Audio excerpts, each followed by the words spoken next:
गुरुर्ब्रह्मा गुरुर्विष्णु गुरुर्देवो महेश्वरा गुरुर्साक्षात् परं ब्रह्मा तस्मै श्री गुरुवे नमः। तस्मै श्री गुरुवे नमः। नारायणं नमस्कृत्य नरं चैव नरोत्तमं देवीं सरस्वतीं व्यासं ततो जयमुदीरयेत्। वक्रतुंड महाकाय सूर्यकोटि संप्रभा निर्विघ्नं कुरु मे देव सर्वकार्येषु सर्वदा। अतुलितबलधामं हेमशैलाभदेहं धनुजवन् कृशानं ज्ञानिनां ग्रगण्यं सकलगुणनिधानं वानराणामधीशं रघुपतिप्रियभक्तं वातजातं नमामि। हरे कृष्णा कृष्ण कृष्ण हरे हरे हरे राम राम राम हरे हरे।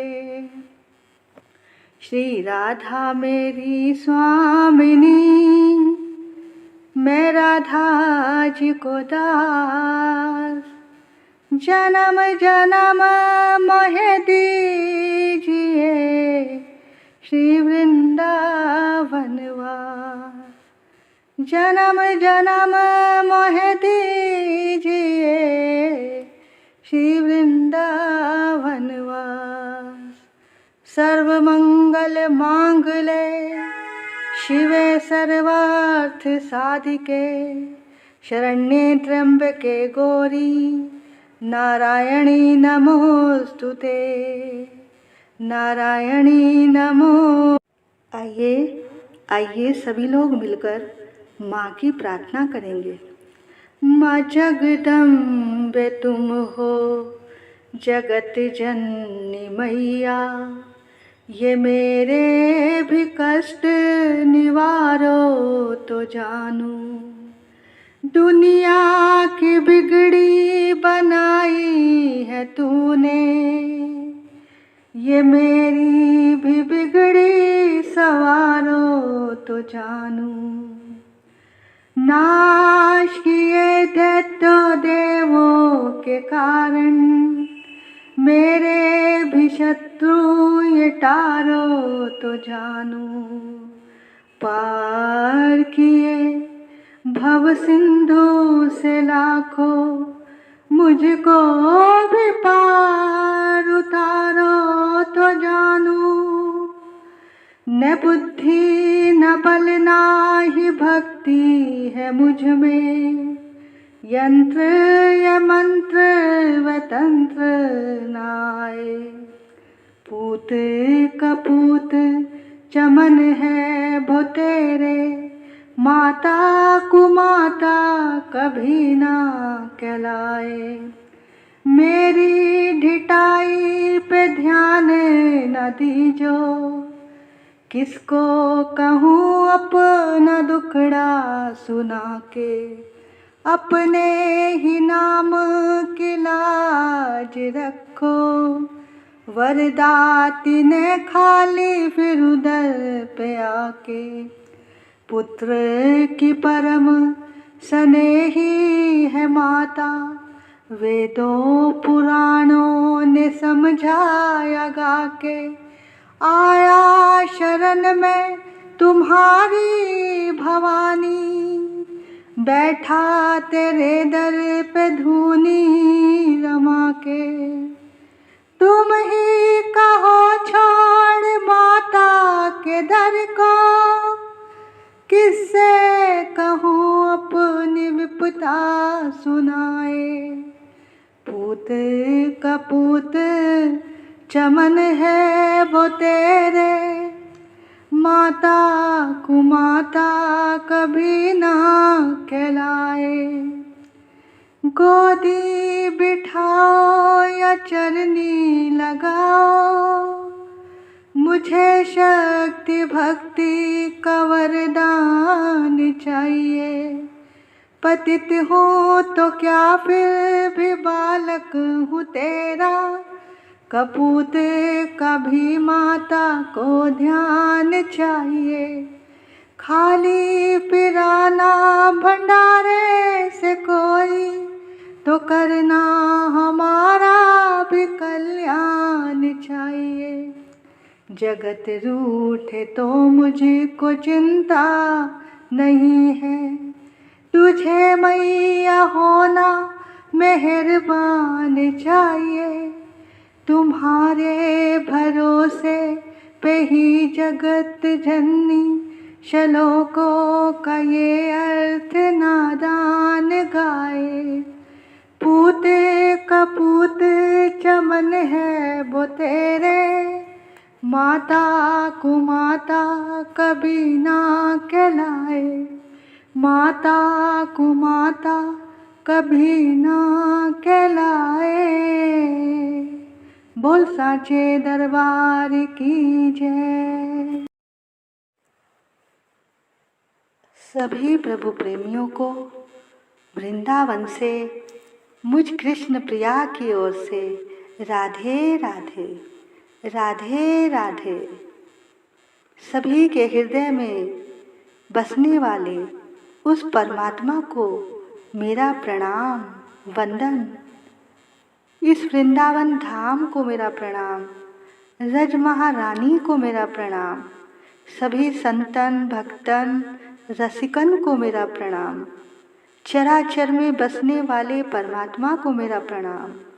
जयकारा शेरावाली दा, बोल साचे दरबार की जय।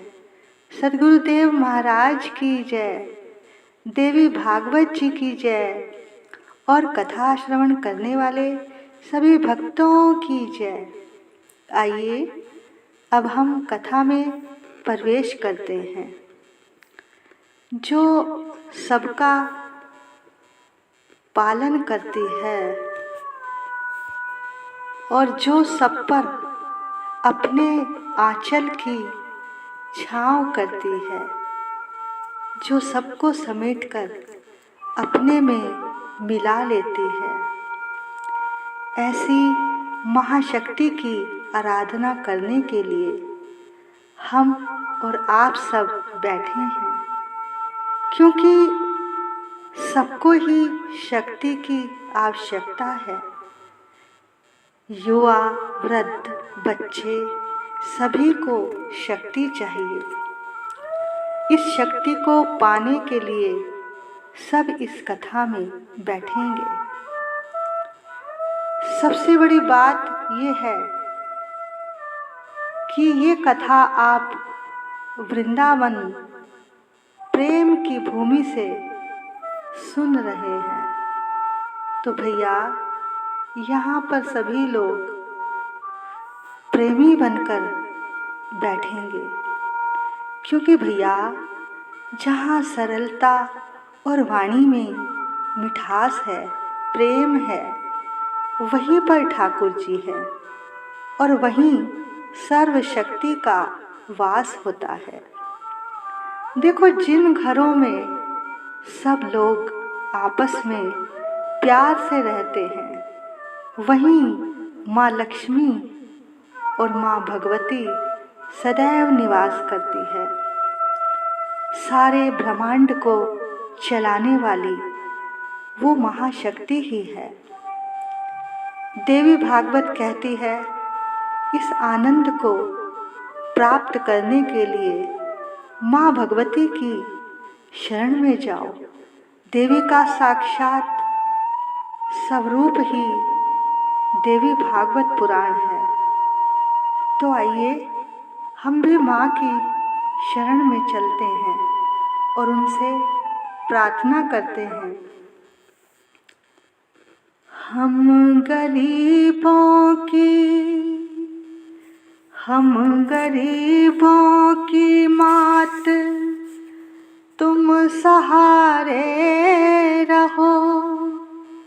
हम तुम्हारे रहें, तुम हमारे रहो। हम तुम्हारे रहें, तुम हमारे रहो। हम गरीबों की मात, तुम सहारे रहो। हम तुम्हारे रहें, तुम हमारे रहो। हम तुम्हारे रहें, तुम हमारे रहो। तुमसे मिलके लगा कोई अपना मिला। तुमसे मिलके लगा कोई अपना मिला।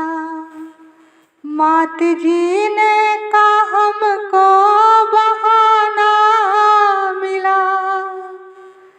प्यारी लगती हो, प्यारी लगती हो मात, तुम प्यारी रहो। हम तुम्हारे रहें, तुम हमारी रहो। हम तुम्हारे रहें, तुम हमारी रहो। जान जाने से पहले दूर जाना नहीं। खुद को भूलो, हमें भूल जाना नहीं। हम गरीबों की मात, तुम गुजारे रहो। हम तुम्हारे रहें, तुम हमारी रहो। हम तुम्हारे रहें, तुम हमारी रहो। नाम ले ले के ये सांस चलती रहे। ज्योत दिल में तुम्हारी बस जलती रहे। ज्योत दिल में तुम्हारी बस जलती रहे। मेरी अखियों की मात, तुम तारे रहो। हम तुम्हारे रहें, तुम हमारे रहो।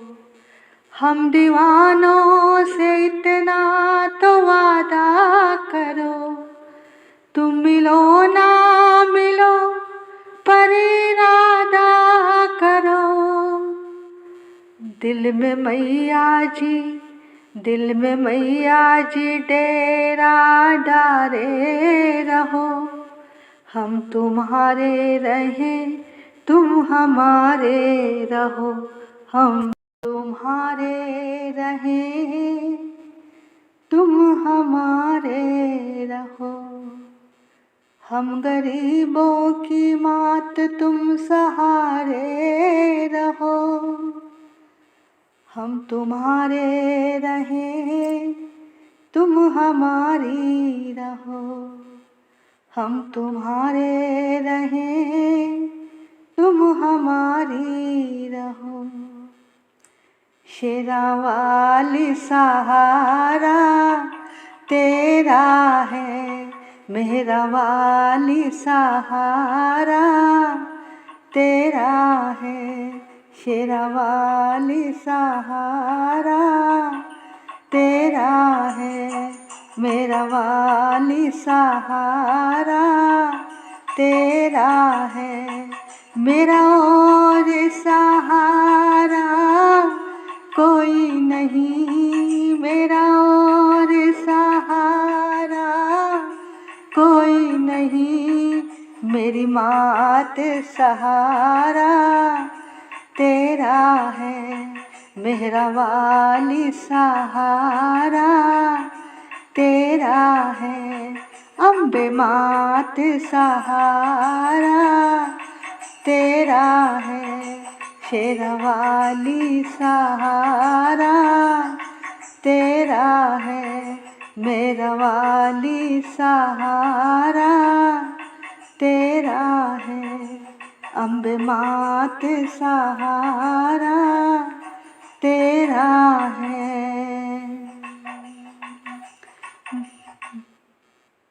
बोल साचे दरबार की जय। सच्चियां जोता वाली माता तेरी सदाई जय। मेरी मैया तेरी सदाई जय। माँ के इन नवरात्रों के शुभ दिनों में हम बैठकर माँ के चरणों में कथा का श्रवण कर रहे हैं। जो भी भक्त माँ के चरणों में सच्चे हृदय से प्रार्थना करता है और श्रीमद् देवी भागवत जी की कथा सुनता है, तो कहते हैं, देवी भागवत जी में लिखा हुआ है, हम नहीं कहते, माँ कहती है कि उन पर माता रानी अकारण ही कृपा करती है। जो भी आप चाहते हो वो हो जाता है। ऐसे तो सब लोग बहुत सी कथाएं सुनते हैं भगवान की, पर भगवान इतनी जल्दी समझ में नहीं आते। ऐसा नहीं कि आते ही नहीं, आते हैं, पर मन की स्थिति जब उनके पाने की हो, यानी उनको पाने की जब हमारे मन में चाह हो, तड़प हो, तब समझ में आएंगे, तब कृपा होगी। और यहाँ वृंदावन में तो कण कण में प्रभु बसते हैं। नित्य नए नए चमत्कार यहाँ होते हैं। और कुछ हमारे कथा सुनने में भी फर्क होता है। एक होता है हमने कथा सुनी, एक कान से सुनी और दूसरे से निकाल दी। कथा वो होती है जब कथा ही इश्क बन जाए, कथा ही जब नशा बन जाए, उसको कथा सुनना कहते हैं। जब हृदय से सुनेंगे तभी उन तक पुकार पहुँचेगी, तो वो कृपा जरूर करेंगे, क्योंकि कृपा करना उनकी आदत है। कौन कहता है कि उनका दीदार नहीं होता? कौन कहता है कि उनका दीदार नहीं होता? आदमी खुद ही तलबगार नहीं होता। एक बार पुकारो उस प्यारे को प्यार से, वो फिर कैसे साकार नहीं होता। अभी हमारे बुलाने में ही कोई कमी होगी, उनकी करुणा में कोई कमी तो नहीं, पात्रता में हमारी कमी रह गई, पात्रता में हमारी कमी रह गई। भगवान के दर्शन के लिए हृदय का शुद्ध होना जरूरी है। देखो, दिल को खुदा से भर लो या फिर संसार से, लेकिन माँ का जो हृदय होता है वो कोमल होता है, वो जल्दी पिघल जाता है। चाहे वो फिर हमारी जन्म देने वाली माँ हो या माँ भगवती हो, अगर हम अपनी माँ की भी सच्चे हृदय से सेवा करते हैं तो वो भी माँ भगवती की ही आराधना है, उससे भी देवी माँ प्रसन्न होती है। हम क्यों देवी भागवत नवरात्रों में ही सुनते हैं? क्योंकि भैया उन दिनों में घर घर में माँ की जोत जगी होती है, घर घर में पूजा पाठ चल रहा होता है, इसलिए नवरात्रों में सुनने का ज़्यादा महत्व है। तो आइए अब आगे कथा की ओर चलते हैं। अब आगे अगस्त मुनि को कार्तिकेय जी आगे की कथा सुनाते हैं। एक ऋषि हुए ऋतवाक, उनके यहाँ एक पुत्र हुआ, लेकिन पुत्र जो था तो बड़ा ही दुष्ट था। तो उन्होंने गर्गाचार्य जी से पूछा, ऐसा क्यों हुआ? ये दुष्ट क्यों निकला? उन्होंने कहा, उस समय रेवती नक्षत्र था, इसलिए ऐसा हुआ है। इसमें ना तो तुम्हारी कोई गलती है और ना ही तुम्हारी पत्नी की कोई गलती है। वो नक्षत्र ही रेवती था, इसलिए ऐसा हुआ। अब ऋषि को रेवती नक्षत्र पर क्रोध आया कि इसकी वजह से ऐसा हुआ। उसे श्राप दे दिया, उसे आकाश से धरती पर गिरा दिया। देखो 27 नक्षत्र हैं, ये उनमें से एक है रेवती। उस एक नक्षत्र को आकाश से नीचे गिरा दिया। वो एक वृक्ष पर आकर गिरा और एक सुंदर कन्या के रूप में उन्हीं ऋषि को वो प्राप्त हुआ। उस कन्या को अपनी पुत्री समझकर ऋत्वाक ऋषि अपने घर ले आए और उसका लालन पालन करने लगे। वो कन्या अति शीघ्र बड़ी होने लगी तो ऋषियों को चिंता हुई कि इस कन्या के विवाह के लिए कोई सुंदर वर भी तो चाहिए। अब वर कहाँ से प्राप्त होगा? उन्होंने अग्निदेव का ध्यान किया। अग्निदेव प्रकट हुए तो अग्निदेव से पूछा कि इस कन्या के योग्य कोई वर बताइए। तब अग्निदेव ने कहा, आप चिंता ना कीजिए, इस कन्या के लिए एक बलवान योद्धा है, बड़ा ही तेजस्वी है। दुर्दुम इस कन्या का वरण वही आकर करेगा। वो स्वयं ही यहाँ पर चलकर आएगा। जब ऐसा सुना तो ऋषि निश्चिंत हो गए। अब कुछ दिनों बाद आखेट खेलते हुए दुर्दुम राजा ऋषि के आश्रम तक पहुँच गया। ऋषि ने उनका बहुत ही स्वागत सत्कार किया और उनसे कहा, आप मेरी कन्या का वरण कीजिए। उसने कहा, आप ऋषि हैं, मैं राजा हूँ, मैं कैसे आपकी कन्या का वरण कर सकता हूँ? तब ऋषि ने बताया, ये अग्निदेव की आज्ञा है। उन्होंने ही बताया था कि आप यहाँ पर आएंगे और आपको इस कन्या को स्वीकार करना ही होगा। अग्निदेव की आज्ञा से राजा ने उस कन्या को स्वीकार किया तो संत बहुत ही प्रसन्न हुए। संत ने कहा, राजन, हम तुमसे प्रसन्न हैं, कोई वरदान मांगो। बोले, अगर आप हमें वरदान देना चाहते हैं तो एक कृपा कीजिए। बोले, क्या? जो रेवती के गर्भ से जो पुत्र हो वो आने वाले मनवंतर के स्वामी मनु होने चाहिए, ये वरदान हमें दो। तो ऋषि ने कहा, यदि आपके मन में ऐसी इच्छा है तो मैं आपको एक उपाय बताता हूँ। आप श्रीमद् देवी भागवत को सुने या करवाएं।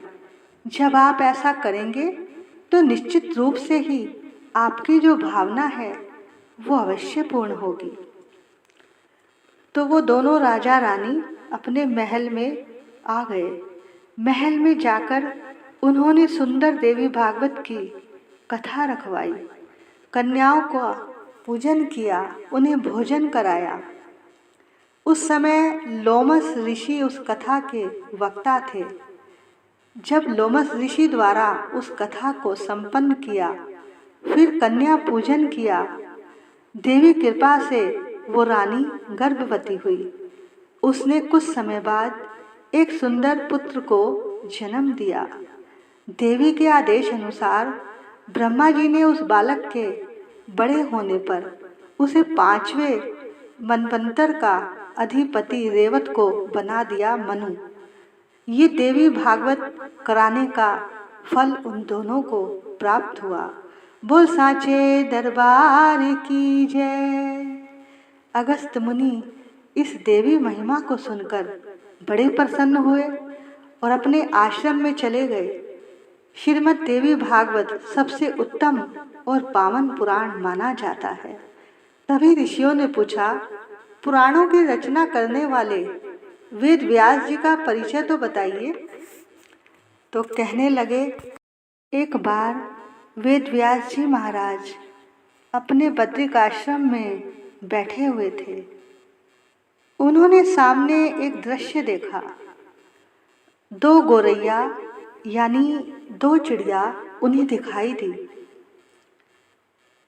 और उनके घोंसले के बाहर एक छोटा सा बच्चा निकलता हुआ उन्हें दिखाई दिया। एक चिड़िया अपनी चोंच से उस बच्चे को दाना खिला रही थी। अब जैसे ही ये दृश्य व्यास जी ने देखा, व्यास जी के मन में भी पुत्र प्राप्ति की इच्छा हुई। देखो, जैसा दृश्य हम देखते हैं वैसे ही हमारी वृत्ति बन जाती है, सोच बन जाती है। अब एक गोरैया का दृश्य देखकर पुराणों की रचना और वेदों का विभाजन करने वाले व्यास जी के मन में भी मोह पैदा हो गया। वो उदास से हो गए। तभी वहाँ नारद जी आए। नारद जी ने कहा, आप उदास क्यों हैं?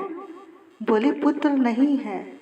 नारद जी बोले, देवी भागवत करो।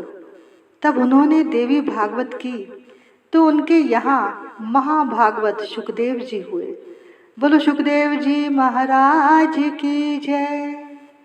अब आगे प्रसंग आता है कि भगवान विष्णु बहुत तेजस्वी और देवताओं के भी देवता हैं। उनकी लीला बहुत ही अद्भुत है। उनकी एक कथा सुनाते हैं। एक बार की बात, भगवान श्री हरि घोर निद्रा में सो रहे थे। एक बार उन्होंने दैत्यों से 10,000 वर्ष तक भयंकर युद्ध किया और उसके बाद उनको लगा मुझे थोड़ी देर विश्राम करना चाहिए।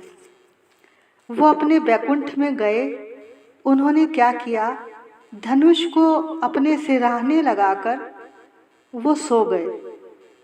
सिरहाने के साथ मतलब सिर रखकर उस धनुष के साथ सो गए।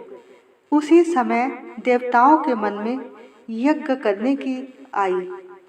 उस यज्ञ में सब देवता थे। तो जब वो नारायण के पास पहुँचे तो देखा ये तो निद्रा में है, अब क्या करें? तो भगवान शंकर ने कहा, जो व्यक्ति सो रहा होता है उसे जगाना नहीं चाहिए, ये अपराध है। परंतु उन्होंने बोला, ये तो देवीय कार्य है तो इन्हें तो उठाना ही चाहिए। अब उठाए कौन? तब ब्रह्मा जी ने कहा, आप चिंता ना करो, मैं इनको उठाता हूँ। मैं एक कीड़े को जन्म देता हूँ, बम्बरी नाम के कीड़ा, जो इस धनुष की डोर को खा जाएगा। जो धनुष झुका हुआ था वो खड़ा हो जाएगा। भगवान तो उसी के साथ सिर लगाकर सो रहे थे। बोले ठीक है। तो ब्रह्मा जी ने कीड़ा उत्पन्न किया। उस कीड़े ने उस डोरी को खाया, धनुष की। डोरी जैसे ही कटी, धनुष एकदम खड़ा हो गया।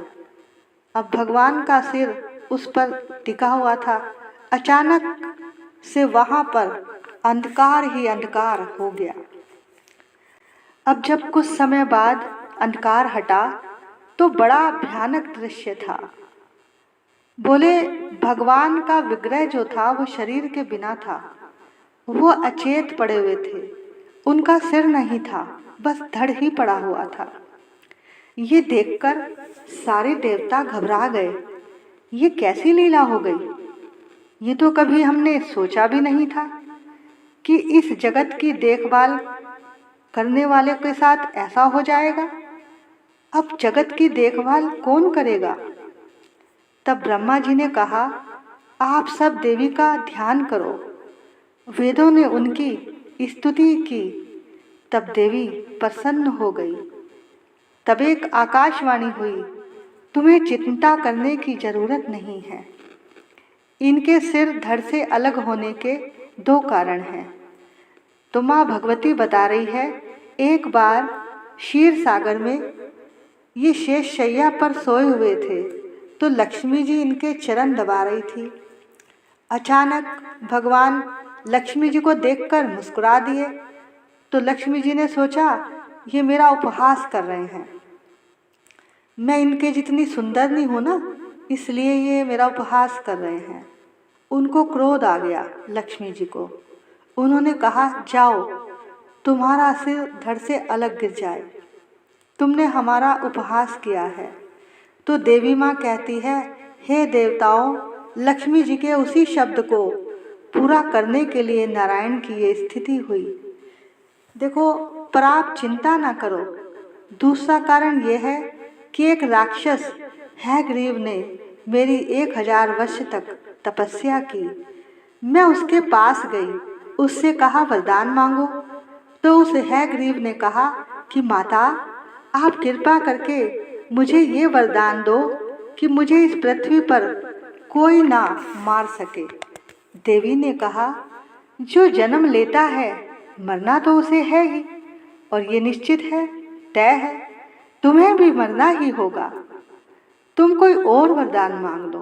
तो उसने कहा, अच्छा, तो मेरी मृत्यु हैग्रीव के हाथ से ही होनी चाहिए।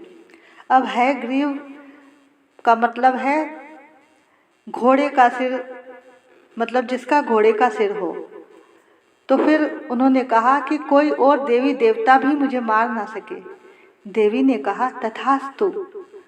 तो जगदम्बा देवताओं से कह रही है, वही पापी ऋषि मुनियों को इस समय दुख पहुंचा रहा है, क्योंकि उसे वरदान प्राप्त है। हे देवताओं, ये जो घोड़ा है इसका सिर उतारो और भगवान के विग्रह पर लगा दो। ये जाकर फिर उस दुष्ट का वध करेंगे, इसलिए ये लीला हुई। तब ब्रह्मा जी ने तलवार से एक घोड़े का सिर उतारा और नारायण के धड़ से जोड़ दिया। तुरंत नारायण का हैग्रीव अवतार होता है। बोलो हैग्रीव भगवान की जय। वह दानव बड़ा ही अभिमानी था। भगवान ने उसका वध किया। यहाँ देवी भगवती ने ही सबकी रक्षा की। अब एक और सुंदर कथा आती है मधुकैटभ की।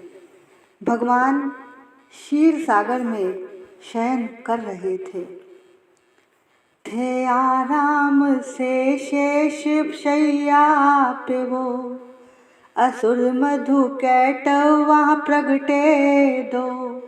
श्रवण मैल से प्रभु की लेकर जन्म, लगे ब्रह्मा जी को वो करने खत्म। उन्हें देख ब्रह्मा जी घबरा गए, लखी निंद्रा प्रभु की तो चकरा गए। तभी मग्न मन ब्रह्मा स्तुति करी, कि इस योग निंद्रा को त्यागो हरि। कहा शक्ति निंद्रा तू बन भगवती, तू स्वाहा तू अम्बे तू सुख संपत्ति। तू सावित्री संध्या विश्वाधार, तू है उत्पत्ति पालन व संहार। तू तेरी रचना से ही ये संसार है, किसी ने ना पाया तेरा पार है। गदा शंख चक्र पद्म हाथ ले, तू भक्तों को अपने सदा साथ दे। तू भक्तों को अपने सदा साथ ले। महामाया तब चरण ध्याऊं मैं, तुम्हारी कृपा अभय पद पाऊं मैं। ब्रह्मा विष्णु शिव उपजाए, धारण विविध शरीर कर आए। तुम्हारी स्तुति की ना जाए, कोई न पार तुम्हारा पाए। मधुकैटभ मोहि मारन आए, तुम बिन शक्ति कौन बचाए। प्रभु के नेत्र से हट जाओ, हट जाओ। शेष शैया से इन्हें जगाओ, असुरों पर मोह ममता डारो। शरणागत को देवी बचा लो, शरणागत को देवी बचा लो। सुनी स्तुति प्रगटी महामाया, प्रभु आँखों से निकली छाया। तामसी देवी नाम धराया, ब्रह्मा खातिर प्रभु जगाया। योग निंदा के हटते ही प्रभु उघाड़े नैन। मधुकैटभ को देख कर बोले क्रोधित बैन। ब्रह्मा मेरा अंश है, मार सके ना कोई। मुझसे बल अजमाने को लड़ देखो तुम दोए। प्रभु गदा ले कर उठे करने दैत्य संहार। पराक्रमी योद्धा लड़े वर्ष वो 5000। तभी देवी महामाया ने दैत्यों के मन भरमाए। बलवानों के हृदय में दिया अभिमान जगाए। अभिमानी कहने लगे सुन विष्णुधर ध्यान। युद्ध से हम प्रसन्न हैं मांगो कुछ वरदान। प्रभु ते को तक कर रहे बोले इतना हो। मेरे हाथों से मरो वचन मुझे यह दो। वचनबद्ध वह राक्षस जल को देख अपार। काल से बचने के लिए कहते शब्द उच्चार। जल ही जल चहुओर है ब्रह्मा कमल विराज। मारना चाहते हो हमें तो सुनिए महाराज। वध की जो उस जगह पे जलने जहाँ दिखाए। प्रभु ने इतना सुनते ही जांग पे लिया लिटाए। चक्र सुदर्शन से दिए दोनों के सिर काट। खुले नैन रहे दोनों के देखत प्रभु की बाट। देखत प्रभु की बाट। तो इस तरह से देवी के साथ मिलकर भगवान ने देवताओं का दुख दूर किया। बोल साचे दरबार की जय। जयकारा शेरा वाली दा। बोल साचे दरबार की जय। जय जय श्री राधे। जय जय श्री राधे। जय जय श्री राधे। निताई गौर हरि बोल। तो आज की कथा को हम यहीं पर विश्राम देते हैं। आगे और भी माँ की बहुत सारी महिमा है। तो किस किस ने इस कथा को किया वो आप अब आगे कल की कथा में श्रवण करेंगे। राधे राधे। राधे राधे। जय माता दी। जय माता दी। सभी मिलकर माँ की आरती करेंगे। मैया तेरी आरती से अंधेरा ढले। जगदम्बे तेरी आरती से अंधेरा ढले। भक्त के अंधेरे घर में रोशनी जले। जय जय भवानी। जय जय भवानी। जय जय भवानी। जय जय भवानी। राजा की हवेलियाँ निर्धन की झोपड़ी। राजा की हवेलियाँ निर्धन की झोपड़ी। तेरी दया है तो ये धरती पे है खड़ी। धरती पे है खड़ी। माँ कौन है यहाँ जो तेरा आसरा न ले।